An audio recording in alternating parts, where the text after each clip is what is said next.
Alas 5:10 na, 1 Western Visayas na. Alas 5:10 na, 1 Western Visayas na. We remain steadfast in our commitment in delivering local news that matters. Stories that inspire.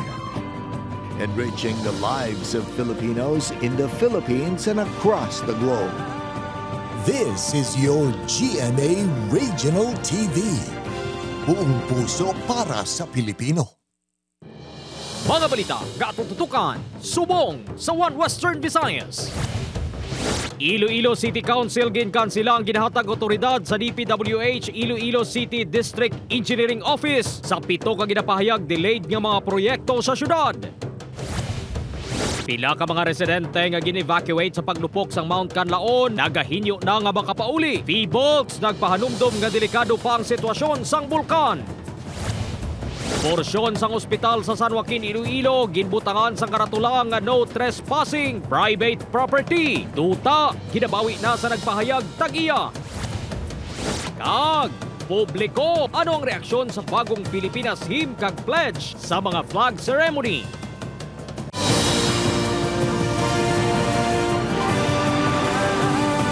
Ini ang GMA Regional TV 1 Western Visayas.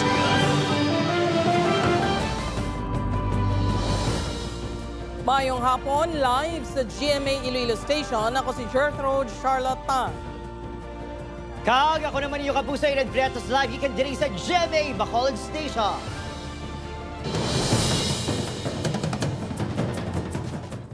Mga kapuso otoridad sa DPWH ICDEO sa pagpadayon sa 7 ka mga proyekto ginkanselar sang Iloilo City Council. Mga puso, pila naman ka mga proyekto, wala pa nag-lapse ang completion date kag hindi makabig delayed suno pa sa DPWH. Yaring balita ang tutukan ni Kim Salinas. Nagalaom ang mga pumuluyo sang Barangay Balantang, Haro, Iloilo City nga matapos na nagkakaigong ation ang ginakonstruct ng multi-purpose building.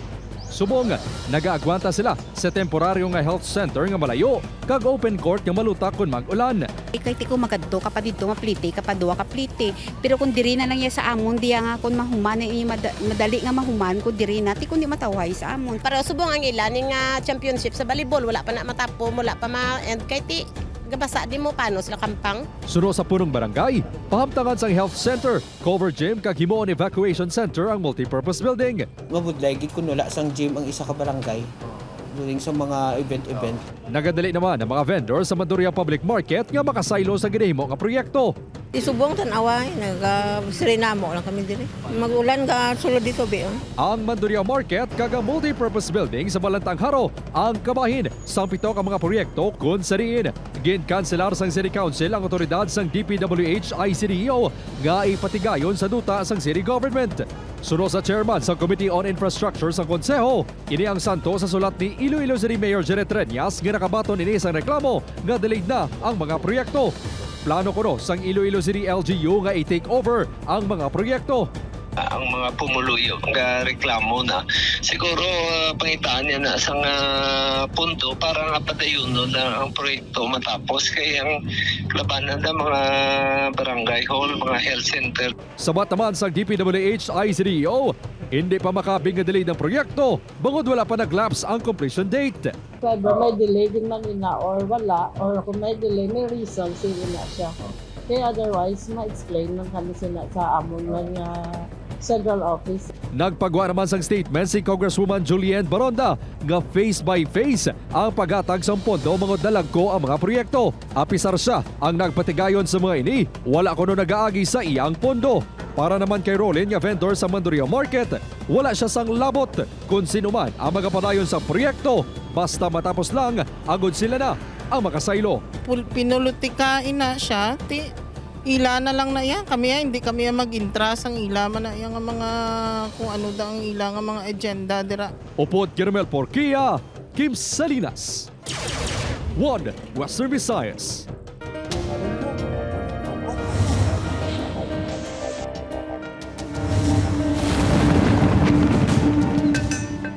Mga Kapuso P-Votes, nagpahanumdom nga delikado gihapon nga magbalik sa ilang mga pulihan.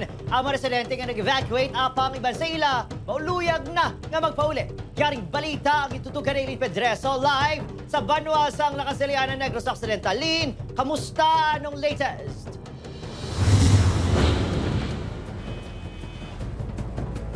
Adrian, mga kapuso, samtang nagakadugangan ang mga evacuees sa mga evacuation center diri sa Banwas ng Lakasiliana sa Negros Occidental, doble naman ang pagkabalaka sa mga apektado ng mga residente, ilabi na ang mga luyag na magbalik sa ilang mga puluyan.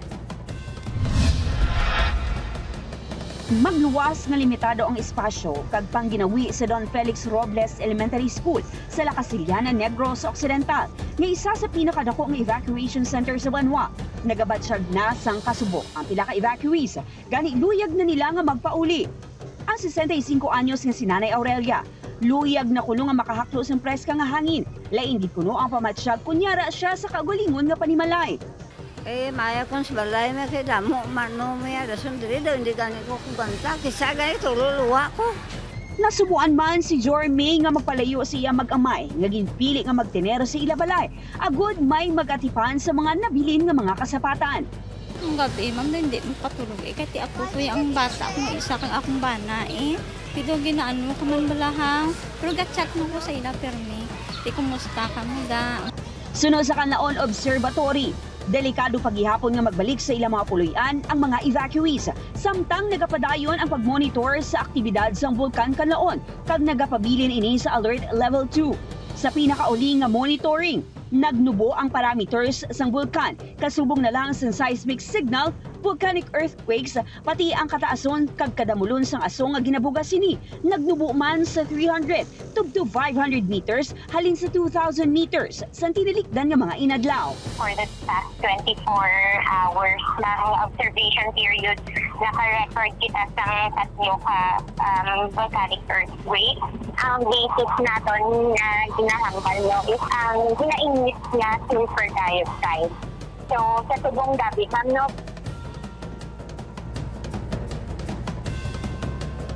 Adrian, sinila mga hapon nagpatigayon sang forced evacuation ang Lakasiliana LGU sa tatlo ka mga barangay sa Banwa bangod sa pagbubo sa makusog nga ulan.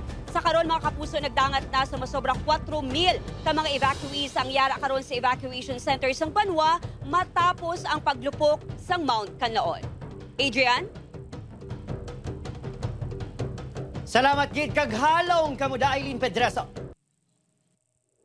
Mga kapuso, ginatindugan nga duta sang ospital sa San Joaquin, ginabawi na sang tag-iya. Deed of donation, luyag nga iparivoke. Ini ang gintutukan ni Zen Kilantang Sasa. Luyag subong sa mga manunubli nga bawion ang 1,900 square meters nga duta nga ginatindugan sa San Joaquin Mother and Child Hospital sa Sitio Inawangan, Purok 5 sa amo nga Banwa. Suno kay Vice Mayor Marvy Grace Setuya Lago, mayara sang conditional nga deed of donation sang 2003 sa tunga sang iya iloy nga si Vilma Hetuya kag Western Visayas Medical Center nga amo ang doni. Nakasaad sa dokumento nga kung hindi na magamit ang duta, mabalik na ini sa nagdonara lakip ang pasilidad kag istruktura nga natukod. September 29, 2023 sang ginrevoke sang tag-iya ang deed of donation. Bangod abandonado na ang nasambit nga ospital, rason nga ginbutangan sang no entry private property.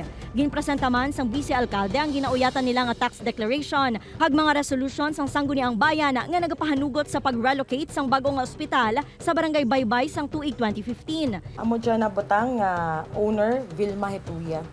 Ang administrator sa San Joaquin Hospital, wherein amo naging pangaran kauna sa babaw nga old building nga nagarepresent nga under kang Western Visayas Medical Center nga gina-supervise kang Department of Health. Gina-question naman ni Congresswoman Janet Garin ang legalidad sa mga dokumento nga ginauyatan sang pamilya Hetuya. Hindi na ya pwede nga out of whim gusto nyo kuhaon kay ang gingasto para kang building government funds na ya. Kag hindi ka na ya pwede nga lipatan mo ang history nga ma-amnesia ka bala. Kay ginapirit nila to start at 2003. Kung diin may donation si nanay na.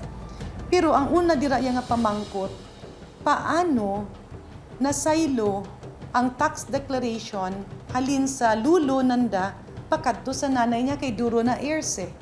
Sa piyak sini, desidido gid ang pamilya Hetuya nga bawion ang duta.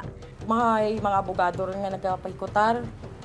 Karaw ay abito kapon mga kakatabo. Mga kapitan. Siyempre, dyan ang kapitan, presence. Dapat kanina makortisisan sa kapitan. Suno kay garin plano kuntani nga himuon nga primary healthcare facility ang daan nga ospital nga ginpondohan sinisang 15 milyones pesos. Igapadayon naman ang away legal. Sa subong may nakapaskil na sa ospital nga government property. Hagpadayon ang pagpangkuha sa mga gamit nga igasaylo sa bagong nga ospital. Padayon pa nga ginakuha sa news team ang statements ng Department of Health angot sa nasambit nga issue. Upod kay Cirilo Randuque, Zen Kilantang Sasa, One Western Visayas. Mga puso sa Bacolod City naman, tenants ang Manukan Country nga nagapakatiga nga magsaylo sa ila temporary site gitagaan sa plaso sa Bacolod City LGU. Yaring balita ng atong gintutukan. Makapila na kabeses gindagdagan sang plaso ang sole owners sa awardees sa Manukan Country. Apang makapila man kabeses kagilubang sa Bacolod City LGU ang mando sini sa paglaom nga magkooperar ang mga ini sa proyekto. Apang nabugto na pasensya sa syudad sa padayon nga pagpakatiga sa mga manugbaligya. Sa July 5, baralan na ang Manukan Country. Agud umpisa na ang demolisyon. Kung indikin sila, buligan sila namon sa ilo. Amo lagi na. What do you mean, buligan sa ilo? Di, sa ilong sila mo, kaya i-closure na namon ang lugar na. Ginareklamo sa mga tenants sa Manukan Country ang magagmay kag mala food court nga set up sa temporary site. Gani, agud mahaylo sila nga magsaylo, ginahinyo sa LGU sa private partners sini nga buksan ang isa ka stall sa temporary site para ipakita nga malapad ang lugar. Wala man sang balayran sa renta.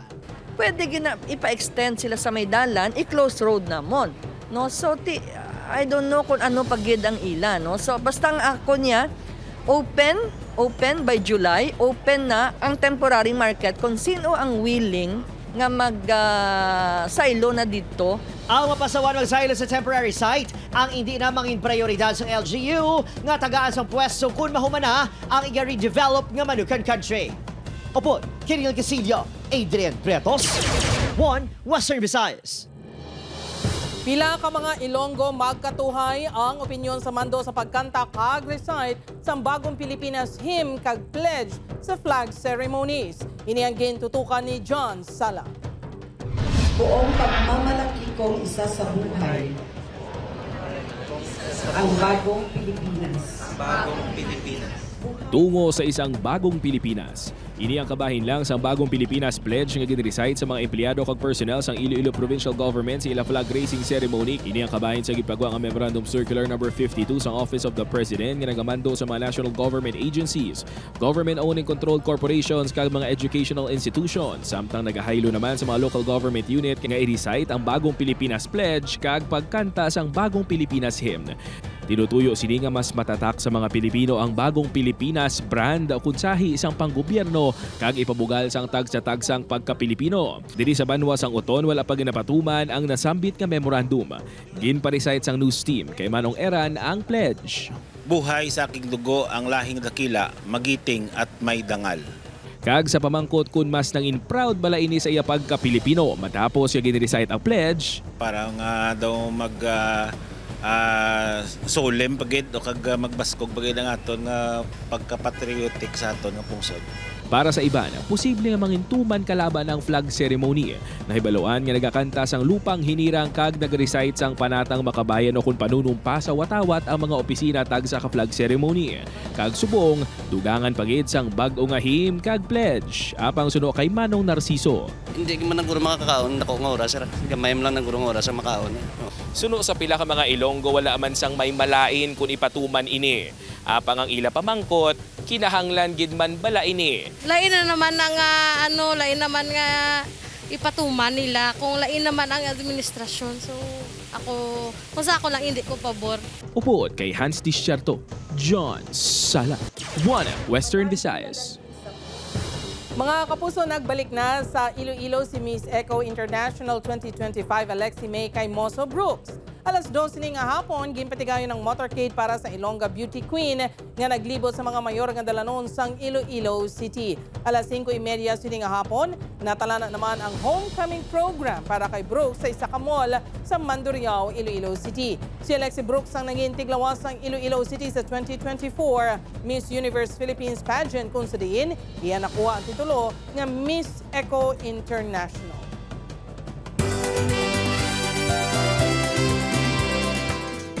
Bauperte, bilib, ginpamatudanan day lolo kag lola nga hindi ilang gali para sa mga lamaharong nga edad ang paghataw kundi patiman o kung masarangan man sa aton mga senior citizen. Sa ginhiwat nga ballroom competition kahapon kabahin sa Kansile Festival 2024, ginpasundayag nila ang abilidad sa pagsaot. Samtang, this is it mga puso, ininaangad daw ang ginahulat-hula sang Silainon ang pagbisita sa ilang paborito kabusars sa aton Kapuso Fiesta. Magkilita na kita karon 8 p.m. sa Silay City Public Plaza Covered Court. Kag magbanding, kanday Black Rider Star John Lucas, Let Matias Attorney at Locas, Doña Mejia, Annalyn Baro, kag Jason Abalos. See you there mga kapuso alas 8 sang gabi. Yes, I am inviting each and everyone to join us sa amon nga 67th Charter Anniversary diri sa syudad sang Silay. We will gladly welcome each and everyone sa amon sininga kapistahan. Thank you. Happy Kansilay Festival, Silay City! Mga kapuso, andito na po kami ngayon sa Silay City. Mamaya na po yan, 8 p.m. Yes, magkita-kita po tayo sa Silay City Public Plaza. See you mga kapuso. See you!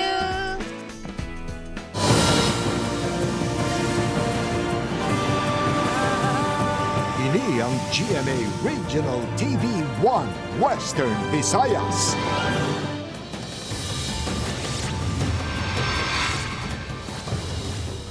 Patay ang estudyante nga ginkilala kay alias Lester, tumandok sang barangay Kabungaan, Leon, Iloilo. Matapos ginbuno sang isa man kalalaki samtang nagiinom-inom sa barangay Manasa, Alimudian, Iloilo. Ang suspect ang ginkilala kay alias Berto, 53 anyos, kag tumandok sang Alimudian. Base sa investigasyon sa kapulisan, nagabot lang sa lugar ang hubong nga suspect. Nag-inom sa piha ka lamesa, kag sang ulihi, nagabot sang kutsilyo, kag ginbuno ang biktima. Gindala man sa ospital ang suspect matapos ginaligar nga nagastiguhan man sang kaopdanan sang biktima. Pareho nga nahulog sa kamot sang Pavia Police ang duha ka mga lalaki nga sanday alias Rod kag alias Joe matapos makuhaan sang ginabulubanta 80 gramos sang suspected shabu. Sabay bust operation sang kapulisan sa barangay Balabag sa mga Banwa. Nagdangat sa 554,000 pesos ang balor sa nakuha sa duha ka mga suspect. Ang mga arestado ang ginpahayag man nga yara sa listahan sang Barangay Drug Abuse Council sang Balabag. Patay man ang anay punong barangay sang Barangay Dapdapan, Lemery, Iloilo nga si Ludovico Balore, 52 anyos, matapos gintiro sa Barangay Dalipi sa Amuman nga Banwa. Suno sa kapulisan, may ginaistorya ang biktima sang hinali may nagpalapit nga persona kag gintiro ang biktima sa likod sang iya ulo. Gilayon man nga nagpalagyo ang suspect. Ginalantaw sa karon nga anggulo sa krimen amo ang away sa politika sang ini ang isa pa ka barangay official sa Barangay Dapdapan. Isa man sa ginatutukan sang Lemery Police nga mga motibo amo ang love triangle. Kapuso, 4 ka manunudlo sang Lapayon National High School sa Leganes, Iloilo, ginreklamo sang ginapahayag pagpasikto sa isa ka dalagita nga estudyante kung nagabusong ini sa tiyon sang ilang home visitation. Si John Sala nakatutok live sa Barangay Lapayon, Leganes, Iloilo. John?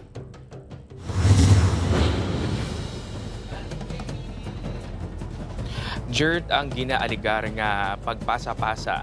Wala gilayon pag-aksyon kag pag-delay sa investigasyon sang Schools Division of Iloilo kag sang DepEd Region 6 ang sa karon ginareklamo sang pamilya sang 17 anyos nga dalagita nga may ara sang hindi maayong ginhimo sa iya kaugalingon kag ginatudlo rason sini ang trauma nga iya naangkon sa iya 4 ka mga manunudlo. Nagtugas ang trauma sa 17 anyos nga estudyante sa Lapayon National High School ang ginapahayag pagpadulong sang 4 sinika mga manunudlo sa ila puluyan dala paako kung nagabusong ini. Imagine mo pupuntahan niyo sa bahay yung bata. Ni wala man lang kayong patawag, ni wala man lang kayong letter galing sa DepEd. Wala man lang silang formal sa amin, sir, na pag-usapan natin to. Dugang sang Iloy, ginbatsyag sang batang hitabo gani nagtuyo sang malain sa iya kaugalingon kag maayo lang kay naluwas matapos gid-confine sang siyam ka adlaw sa ospital. Ginreklamo na sang pamilyang insidente sa DepEd Division of Iloilo kag sa Regional Office apang ginpasa-pasa lang kuno sila. Nagpasaka man sang kaso sa korte ang pamilya apang ginbasura. Nag-file na sang motion for reconsideration ang pamilya. Ginpadulungan sang news team ang eskwelahan agud makuha ang reaksyon apang nagpaiway na nga maghatag pa sang statement ang school officials. Apang suno sa ila, hindi matuod ang mga akusasyon. Nagpadulong lang ang mga manunudlo sa ila balay bangod nag-absent ang bata kag wala maka-attend sa review para sa National Achievement Test. Apang panindugan sang Iloy. Never nilang na-discuss yung NNAT, sir. Ang pinag-uusapan lang nila dito, kung nandoon yung boyfriend nung anak ko sa bahay na yon, at kung may nangyari sa kanila ng anak ko, at kung buntis yung anak ko. May kaso man niya ginpasaka ang mga manunudlo sa lola sang Dalagita matapos ang ginaligar pagpamuyayaw sini sa mga manunudlo. Patag sang DepEd Iloilo na delay ang ila investigasyon bangod nag-ilis ang abogado ang division. Apang suno sa Schools Division Superintendent. Subong adlaw sila magapasa sang rekomendasyon sa DepEd Region 6. Ang case na in-file nila is misconduct. Pero, based na result sa preliminary investigation ni attorney, ang atong recommendation is neglect of duty. Luyag sa gihapon ni alias Ann nga makaksan sang lisensya ang apat ka mga manunudlo sa ginaligar trauma nga nadulot sa ilagin obra sa iya bata.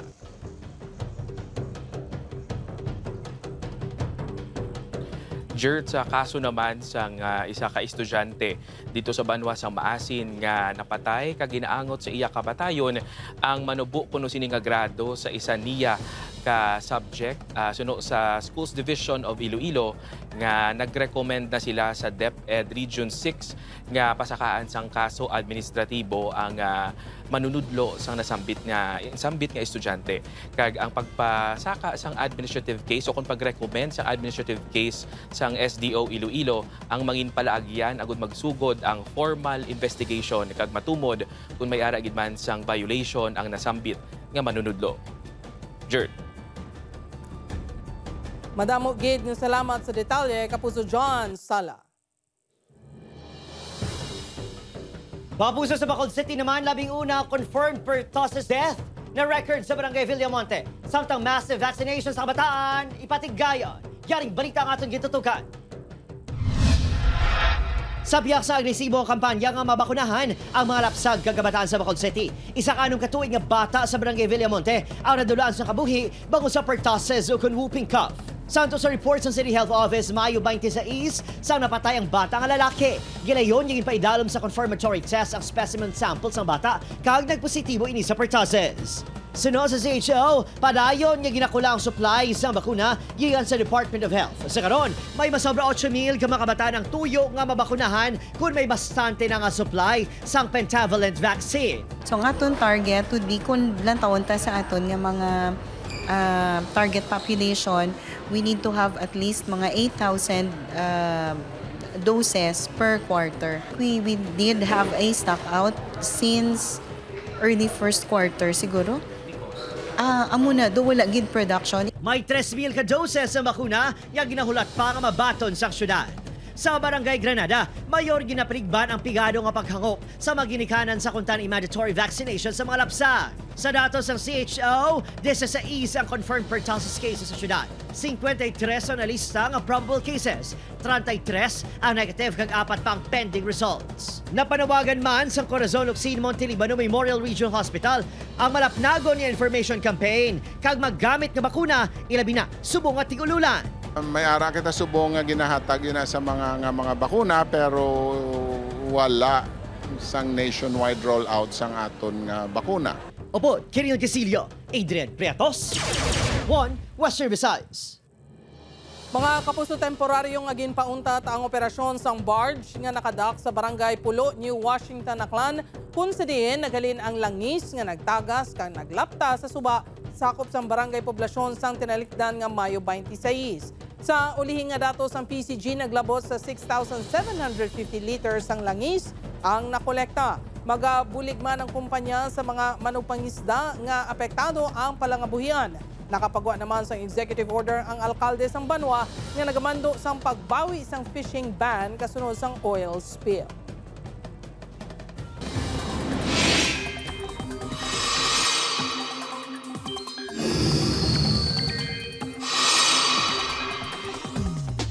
Mga puso nag-dissipate o natunaw ng low pressure area kung LPA sa bahin sa Butuan City, Agusan del Norte. Sunod sa pag-asa sa Subong, wala na nag-apekto sa pungsod ang southwest monsoon o kung hangin habagat. Apang sa mga masunod nga daw posible ining magpaulan. Sa datos naman sa Metro Weather, kasarangan tugtubabas ng ulan ang lauman sa Panay Island pati man sa Negros Occidental subungad daw. Ginapahalo ang tanan sa posible pagbaha kag pag-usmod sang duta. Lauman man ang magalumon nga hawaan kag lapta-lapta nga mga pag-ulan sa iban pang bahin sa pungsod.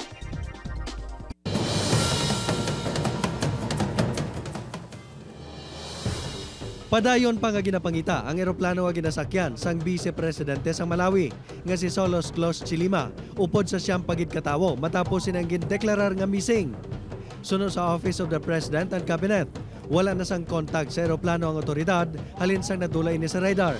Si Chilima ang sakay sa Malawi Defense Force aircraft nga nagbiya sa kapital sang pungsod nga Lolangwe padulong Kontani sa Mizuzo International Airport.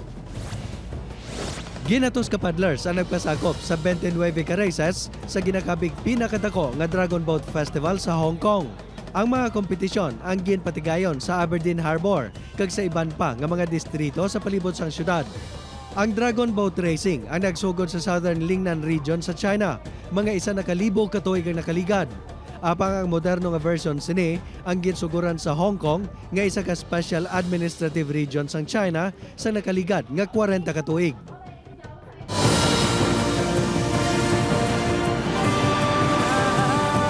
Ini ang GMA Regional TV 1 Western Visayas.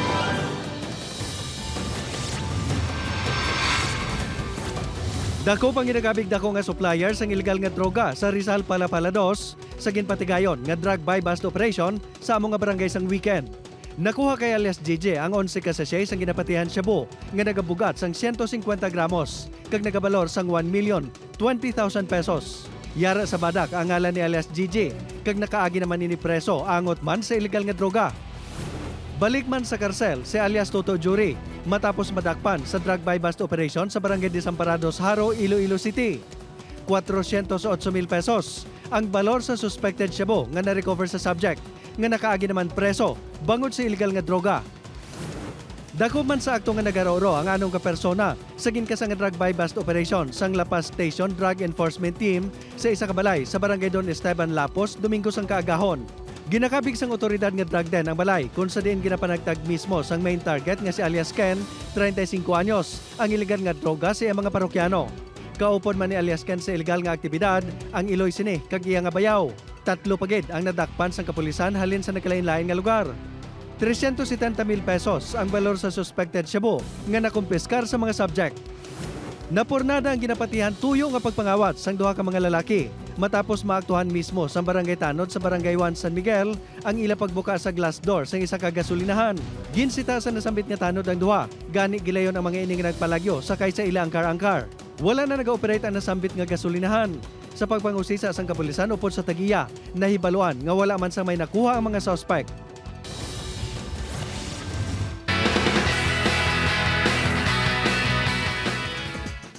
Happy Tuesday mga mare kag pare! May patilaw na ang biggest family drama of 2024 na gikan sa Kapuso Network nga Pulang Araw. Ina ang vibes ng Independence Day plug sa ginabantayan niya drama serye. In character na ang bida nga Sunday Barbie Forteza, Sanya Lopez, David Licauco kag Alden Richards. Upod si Dennis Trillo. Malantaw ng Pulang Araw sa Netflix sumugod sa July 26. Malantaw naman ini sa Kapuso Network sumugod sa July 29.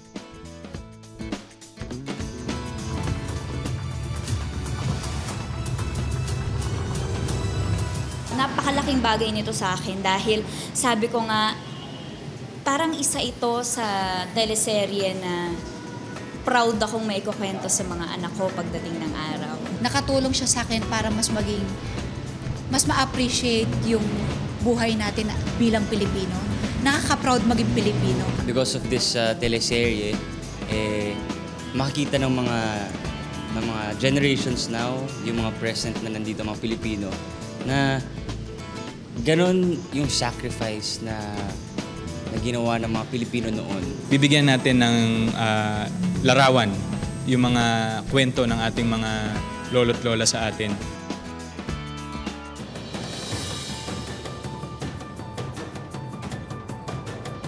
Kapuso, ready ka na ba lang para malabot ang imo career goals? Maghulag na kag mangin kabahin sa leading broadcast network sa Pilipinas. Iyari ang mga bakante nga posisyon sa GMA Network. Editor, Senior Editor, Moving Image Editor, Video Graphics Artist, Music Production Specialist, Marketing Manager, Career Relations and Partnership, Account Manager for Sales, Account Manager for Creatives, Project Assistant, Social Media Specialist, Social Media Specialist for Radio. Sa mga interesado nga aplikante, pwede ka mo magbisita sa www.careers.gmanetwork.com.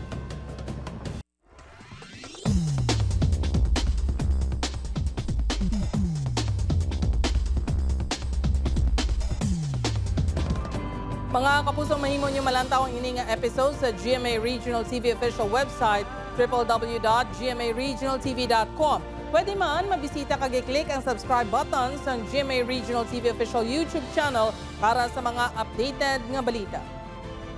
Sa aton mga kapuso diri sa Western Visayas, subong man sa aton mga kapuso abroad, madamo ginya salamat sa pagtutok. Ako si Adrian Priato. Kapuso, mag-isa kita ang kagibaloon ng mga balita tungod local news matters. Ako si Jethro Charlatan, ini ang One Western Visayas, bugos nga puwersa para sa mas dako nga misyon kag mas masangkad nga pagserbisyo sa pungsod.